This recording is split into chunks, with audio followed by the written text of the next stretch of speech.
Assalamualaikum warahmatullahi wabarakatuh. Kembali lagi bersama saya Ilham Daris dalam tugas Latsar agenda ketiga.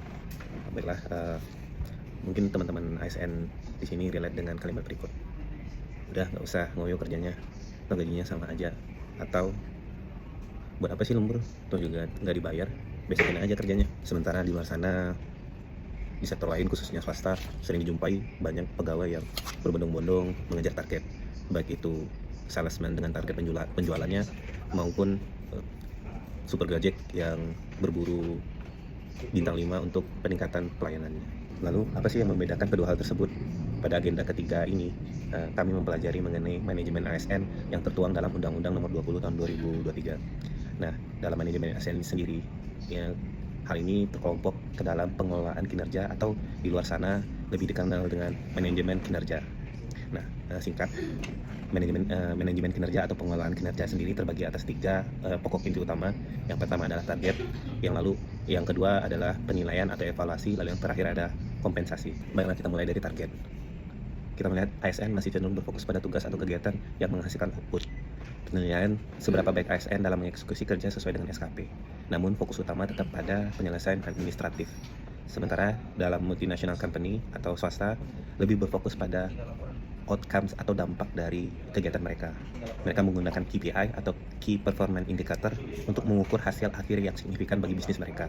Jika targetnya output sebagai contoh, seberapa banyak si pegawai melakukan call pada hari itu atau panggilan pada hari itu. Sementara kalau di swasta lebih menekankan kepada hasil akhir, misalkan seberapa banyak pelanggan baru yang dihasilkan dari jumlah telepon di hari itu, atau seberapa banyak pelanggan baru yang dapat mereka tarik di hari itu. Tentu saja target tadi menentukan bagaimana atasan atau pimpinan menilai bawahan ataupun karyawannya. Untuk target yang bersifat output, kemungkinan besar dapat tercapai oleh semua pegawai atau satu unit kerja, sehingga atasan cenderung memberikan nilai yang sama untuk setiap bawahannya karena tidak ingin terlibat dalam konflik sosial. Sementara di swasta sudah jelas ya, mereka secara individu memiliki target yang jelas dan atasan mereka dapat menilai mereka secara objektif, baik itu kuantitatif maupun kualitatif.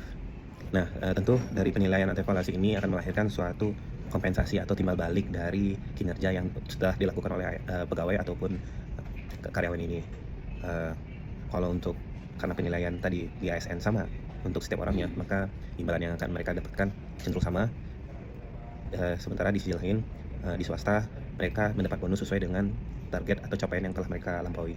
Budaya ini atau karakter yang masih berorientasi output akan mengurangi motivasi pegawai dalam bekerja. Tidak ada motivasi lebih untuk menjadi excel dalam pekerjaannya.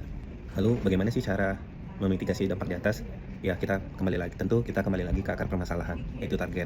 Nah, kita di kepegawaian maupun dari level atas sampai bawah mencoba untuk men-set target yang lebih berorientasi hasil atau outcomes. Itu akan berdampak pada penilaian nantinya, memudahkan penilaian pada atasan nantinya. Nah, kemudian evaluasi berbasis data. Nah, setelah target tadi sudah disesuaikan berdasarkan outcome, tentu bisa dinilai secara kuantitatif maupun kualitatif. Misalkan untuk kuantitatif bagi seorang pegawai bisa diukur dengan waktu rata-rata mengurus suatu permohonan, atau kualitatif dilihat dari berapa puas masyarakat dengan pelayanan si pegawai tersebut. Lalu yang terakhir adalah peer review atau penilaian dari rekan kerja di satu unit atau satu pokja. Ini tentu akan meningkatkan objektivitas dari atasan dalam menilai kerja sama seorang pegawai. Atasan dapat menilai bagaimana sih penilaian rekan kerja mereka terhadap seorang pegawai ini. Demikian tugas saya pada kesempatan ini. Apabila ada kata yang salah, mohon maaf. Terima kasih.